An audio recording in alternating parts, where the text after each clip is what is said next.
being a market leader, it also means being very exposed to different markets, having that perception. I think it's very, very important for us to have different reality boxes to expand a little bit.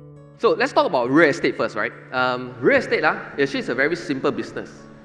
If you got a space, right, it's just how much can you rent it out for, right? Typically, the smaller space you rent it out for, you can rent out higher per square feet, typically, right?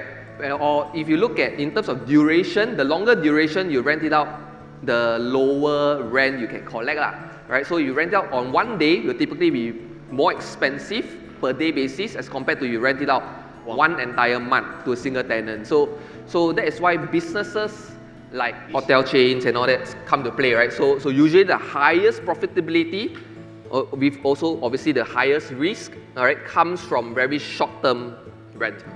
Yeah, so that is travel and tourism. The thing about the short-term category investment is something that is not very familiar with Singapore and Singapore ground, because it is illegal to do it in Singapore, right? So you can't even do Airbnb in our units, because if you can get Airbnb returns, then the property price will drive like mad, right? So one of the smarter things the government do is to block Singaporeans from doing short-term. However, take this short-term game across the border throughout the whole entire world, you realize that is one of the strongest category of real estate that you should be invested into, because the short-term play can significantly change the entire real estate game.